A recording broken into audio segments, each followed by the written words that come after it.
Thank you, Manish, and thank you very much for giving me this opportunity. And a special thanks to Scientific Committee US for giving us this platform. Today, I'll be talking about the biometry challenges in the irregular cornea, and especially the post-traumatic cornea, where the corneal scar is there. You all know that the cornea is very important structure, and it is the main optical system because it contributes around two-thirds power of the whole optical system. So any kind of irregularity, especially if it is in the center, definitely it kills. It creates a lot of abrasions and a lot of problems, and it kills a lot of vision, quality vision, and on top of that, if the patient develops cataract, and then we have to operate. So getting a proper power of IVLs and proper selection of IVL becomes really very difficult. Slide, slide is yeah. So no financial interest involved. So suppose the patient has come with the cataract, and now patient has corneal opacity. So what to do? So we do biometry because you all know that biometry is the target of biometry is to achieve emetropia, and and the proper selection of IVL is very important because if you have not selecting the proper power, despite of your quality surgery, patient will not be happy. So just to make the to get the end happy, you have to do proper biometry, and especially it becomes really very difficult with the irregular cornea. What happens in the normal eye?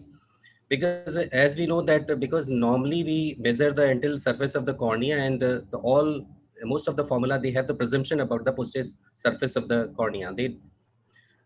Because there are only fewer options of equipments are available which measures the anterior surface and the back surface both. So our formulas, they have the presumptions regarding the back surface. So we take the anterior surface readings like keratometries. We do keratometries and we put the data. And according to the presumption, it calculates your posterior surface and you get the keratometry adjustment. Now axial length is important because now modern formula they have several other parameters also like axial length, white to white, anti-chamber depth, lens thickness. The other important, these parameters are also important, especially when we talk about the modern formulas. What happens in the traumatic eye?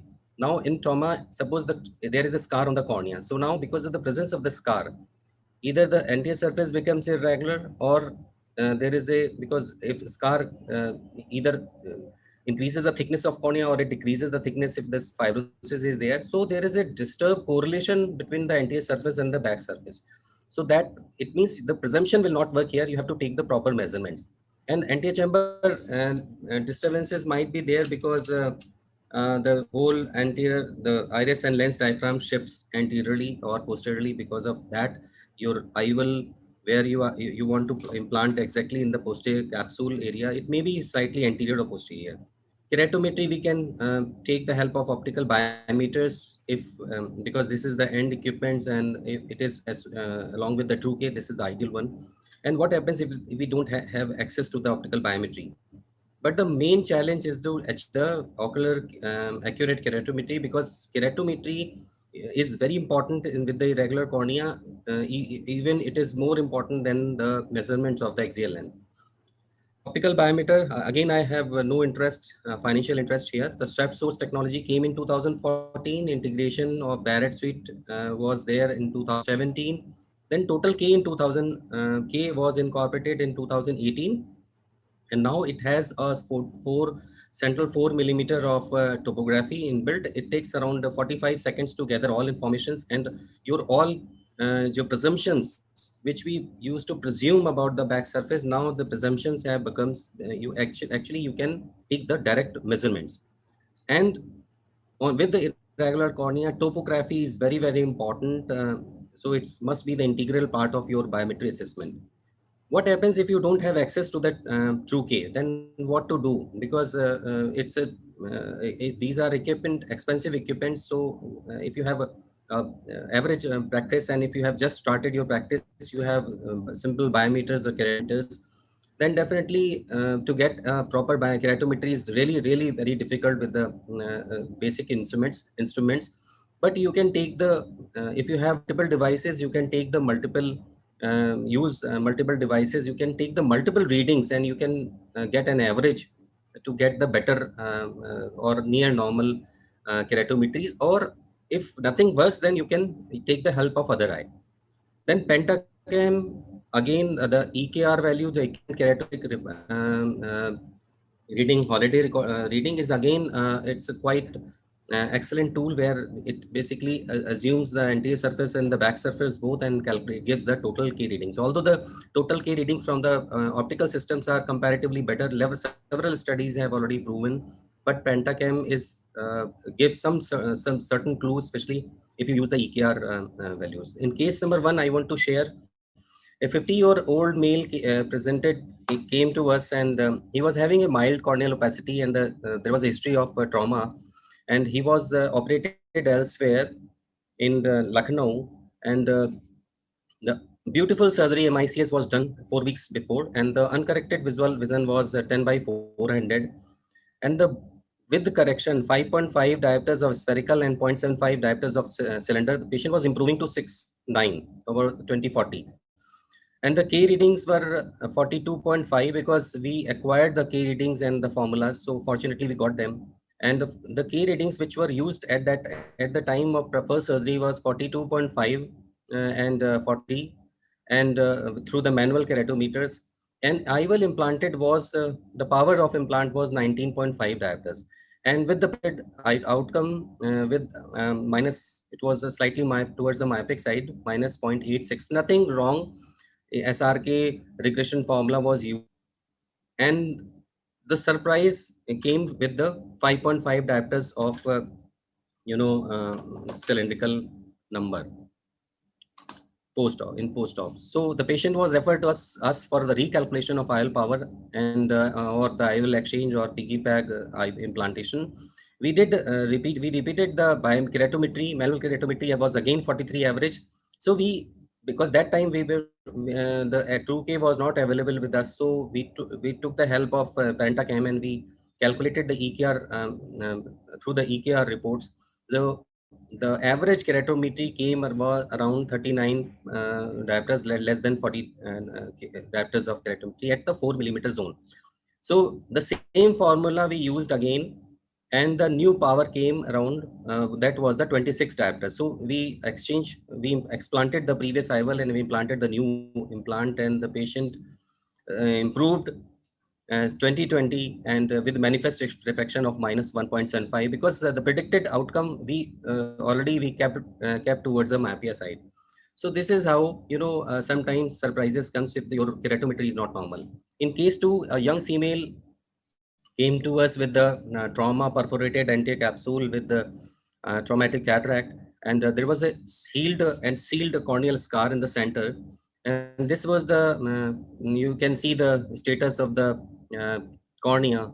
The cornea was steep. It was around 51.2 or 57 diopters of keratometry, and very irregular surface. Pupil was irregular, and the antechamber depth was raised.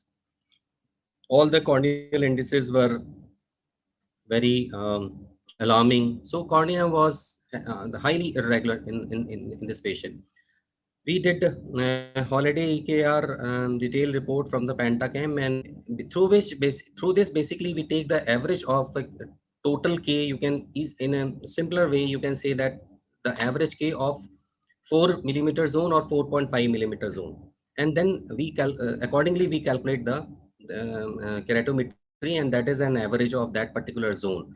So it was around 49 to and 53 with the cylinder of 4.6 through the holiday. And here we did IL Masters and the optical system and EKR comparison. And surprisingly the comparison was almost similar. So we have chosen the IL Master reports and calculated the power, and it was around minus 1 diopters, and implanted the minus 1 diopter implant with post-op refraction was 2.5 diopters of cylinder, because the cylinder was very high. This was the surgery. Sorry.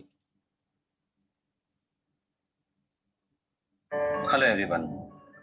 So this was the case I took from the archive. This was the condition. The capsule was torn, the perforated with the cortical matter because patient was young, so there was no nucleus. So it was easier to aspirate. So I aspirated because the surgery, this injury happened at least 4 or 5 weeks before. So the anti-capsule becomes fibrosed and rolled up. So I tried to polish them under the surface of the anti-capsule, but nothing worked. So I implanted the lens first, and then I did.